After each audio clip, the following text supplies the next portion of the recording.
تو بہت سارے لوگوں نے چیئرمین سینٹ صادق سنجرانی کو جو ووٹ جو ہے وہ ان کے خلاف نہیں دیا اور اس کے نتیجے میں یہ تحریک عدم اعتماد ناکام ہو گئی۔ ہم یہاں یہ سوال ضرور اٹھا سکتے ہیں کہ کل تک یہ فلور کراسنگ ہارس ٹریڈنگ آپ کے لیے جائز تھی، کیونکہ آپ کو اپنا چیئرمین بچانا تھا، اور جن کو وہ لوگ لائے تھے عمران خان کی معرفت لائے تھے۔ آصف علی زرداری نے بھی اس سارے صورتحال میں اپنا کردار ادا کیا، لیکن بعد میں انہوں نے اس ساری صورتحال کو تبدیل کرنے کی کوشش کی، لیکن تمام کی تمام اپوزیشن ناکام رہی، حکومت اور اس کے لانے والے اس ساری صورتحال میں کامیاب ہو گئے۔ اب اگر ہم کہتے ہیں کہ وہ فلور کراسنگ جائز تھی، اور اب جو فلور کراسنگ جس کا حکومت کو خوف ہے وہ کس طرح ناجائز ہوگی، اس سلسلے میں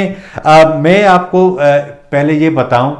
کہ 26ویں آئینی ترمیم کے حوالے سے قومی اسمبلی میں حکومت نے جو کوشش کی تھی، بنیادی طور پر اس کی اس ترمیم کے حوالے سے کوئی نیت نہیں تھی، اور وہ نیت اس لیے بھی نہیں تھی کہ اپوزیشن اور حکومت کے درمیان اتنے فاصلے بڑھ چکے ہیں کہ اب وہ فاصلے ختم کرنا ممکن نہیں رہا۔ حکومت آئین میں ترمیم کرنے کی پوزیشن میں ہی نہیں تھی، کیونکہ اس نے اس طرح کی کبھی سنجیدہ کوشش ہی نہیں کی۔ ماضی میں جتنی آئینی ترامیم ہوئی ہیں اس میں جو سب سے بڑی ترمیم تھی وہ جنرل باجوہ کی ایکسٹینشن کے حوالے سے تھی، اور اس سلسلے میں حکومت نے کوئی کوشش نہیں کی۔ جن کی ایکسٹینشن تھی انہوں نے خود ہی کوشش کی اور اس میں وہ کامیاب بھی رہے۔ حکومت کو اندازہ تھا کہ اپوزیشن اس کی حمایت نہیں کرے گی، لیکن اس کے باوجود وہ اس آئینی ترمیم کو قومی اسمبلی میں اس لیے لائی تاکہ اپوزیشن کو بدنام کیا جا سکے۔ اس ساری صورتحال کا آپ اندازہ اس بات سے بھی لگا سکتے ہیں کہ اس وقت جو اپوزیشن کے ساتھ جو جنگ لڑی جا رہی ہے وہ ساری میڈیا پر لڑی جا رہی ہے، کیونکہ تمام جو وزراء ہیں، پوری جو حکومت ہے اس کی جو پوری مشینری ہے، یا تو سوشل میڈیا پر یا جو ریگولر میڈیا ہے ہمارا پرنٹ میڈیا، الیکٹرانک میڈیا، اس پر اپوزیشن کے خلاف جنگ لڑی جا رہی ہے۔ اپنی مرضی کی خبریں دی جاتی ہیں تاکہ اپوزیشن ہے اس کا میڈیا ٹرائل ہو سکے، اور اس میں بہت ساری چیزیں شامل بھی کی جاتی ہیں، خود جو ہے وہ خبریں جنریٹ کروائی جاتی ہیں تاکہ اپوزیشن کو زیادہ سے زیادہ نقصان پہنچایا جا سکے، اور یہی اس کی نیت تھی 26ویں آئینی ترمیم پیش کرنے کے بھی حوالے سے۔ لیکن اس بار جو ہوا یہ کہ خود حکومت اس پورے پروپیگنڈے کرنے کے حوالے سے ناکام رہی، کیونکہ اس پوری ساری صورتحال کے اندر قومی اسمبلی میں حکومت سے کچھ ایسی غلطیاں ہوئیں کہ وہ خود جو ہے وہ کھل کر سامنے آ گئی، اور لوگوں نے سمجھا کہ حکومت خود ہی نہیں چاہتی کہ آئین میں 26ویں ترمیم آئے، اور اس کے نتیجے میں ملک کے اندر جو سینٹ کے اندر ہارس ٹریڈنگ ہوتی ہے وہ نہ ہو۔ اچھا، اس کے اندر جو سب سے اہم نقطہ تھا وہ یہ تھا کہ ٹھیک ہے، سینٹ ارکان کا جو انتخاب ہے وہ تو اوپن بیلٹ کے ذریعے ضرور ہو، لیکن چیئرمین اور ڈپٹی چیئرمین کا جو انتخاب ہے وہ انہوں نے وہی مروج پرانا طریقہ خفیہ بیلٹنگ والا رکھا ہوا ہے جو صادق سنجرانی کے خلاف تحریک عدم اعتماد آئی تھی، اسی ہی کی طرح رکھا گیا ہے۔ تو اس سے آپ اندازہ لگا سکتے ہیں کہ جو چیئرمین کا انتخاب ہے خفیہ رائے شماری کے ذریعے وہ اس حکومت کے سامنے جائز ہے، لیکن جو سینیٹرز کا جو انتخاب ہے وہ خفیہ رائے شماری کے ذریعے ناجائز ہے۔ اب سوال یہ ہے کہ حکومت اب جو نیا صدارتی آرڈیننس جاری کیا ہے کیا اس میں وہ کامیاب ہو سکے گی یا نہیں ہو سکے گی؟ اس کا میں نے مختلف پولیٹیکل پارٹیز کے رہنماؤں سے رابطہ کیا، جو آئینی ماہرین ہیں ان سے بھی بات ہوئی، کچھ سینیٹر سے بھی میری بات ہوئی، تو ان کا کہنا یہ تھا کہ اصل میں دو رائے آئی تھی۔ ایک تو رائے یہ آئی تھی کہ ایسا لگتا ہے کہ شاید حکومت کو سپریم کورٹ کے کارنر سے اس حوالے سے کوئی اشارہ دیا گیا ہے کہ وہ اس طرح کا آرڈیننس جاری کرے تاکہ جو اگر وہ صدارتی ریفرنس کا فیصلہ آتا ہے تو اس میں اس کو کوئی جواز مہیا کیا جا سکے۔ لیکن جو دوسرا پہلو ہے یا دوسری رائے تھی وہ یہ ہے، جس طرح بلاول بھٹو زرداری نے بھی کہا کہ یہ آرڈیننس اصل میں اس لیے جاری کیا گیا ہے تاکہ سپریم کورٹ کے اوپر دباؤ بڑھایا جا سکے۔ آنے والے ہفتے میں یعنی پیر منگل کے دنوں میں ہمیں اندازہ ہو جائے گا، سپریم کورٹ اس آرڈیننس کے حوالے سے جو رد عمل ظاہر کرے گی، اس کے بعد ہمیں اندازہ ہوگا